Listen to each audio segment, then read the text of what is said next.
Hello, ഇന്നൊരു charcoal drawing നമുക്ക് ചെയ്താലോ? ഞാനിത് എടുത്തിരിക്കുന്നത് പിൻട്രസ്റ്റിൽ നിന്നാണ്. ഇത് മറ്റൊരു ആർട്ടിസ്റ്റ് നന്നായിട്ട് വരച്ചൊരു ചിത്രമാണ്. നമുക്കതൊന്ന് വരച്ചു നോക്കാം. ബിഗിനേഴ്സ് ആയിട്ടുള്ള ഒരുപാട് ആർട്ടിസ്റ്റുകൾ നമുക്കിടയിലുണ്ട്. അവർക്ക് വരച്ച് പഠിക്കാൻ പറ്റുന്ന തരത്തിലേക്ക് പെട്ടെന്ന് വരയ്ക്കാൻ പറ്റുന്ന പോലെയാണ് ഞാനിത് വരച്ചെടുക്കുന്നത്. ഫസ്റ്റ് ചാർക്കോൾ പെൻസിൽ എടുത്തതിന് ശേഷം ഒരു കുടിലിൻ്റെ ഷേപ്പിന് വരച്ചെടുക്കുക. ബ്രഷ് വെച്ചൊന്ന് സ്മഡ്ജ് ചെയ്തതിന് ശേഷം ഹൈലൈറ്റ് കൊടുക്കാനായിട്ട് ഞാനിവിടെ എടുത്തിരിക്കുന്നത് പെൻസിൽ ഇറേസറാണ്.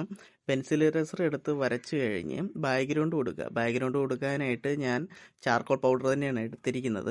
അത് ബ്രഷ് ഇട്ടൊന്ന് സ്മഡ്ജ് ചെയ്ത് കൊടുക്കുക. അകത്തുനിന്ന് ലൈറ്റ് വീഴുന്ന പോലെ തോന്നിക്കാനായിട്ട് ഞാനിവിടെ കളർ പെൻസിലാണ് എടുത്തിരിക്കുന്നത്. വീണ്ടും ഹൈലൈറ്റ് കൊടുക്കാനായിട്ട് മോണോ ഇറേസർ വെച്ച് ഹൈലൈറ്റ് കൊടുക്കുന്നുണ്ട്. അപ്പോൾ ഇത്രേ ഉള്ളൂ നമ്മളെ ഡ്രോയിങ്. ബിഗിനർ ആയിട്ടുള്ള ആർട്ടിസ്റ്റിന് പെട്ടെന്ന് വരച്ചെടുത്ത് പഠിക്കാനായിട്ട് സാധിക്കും.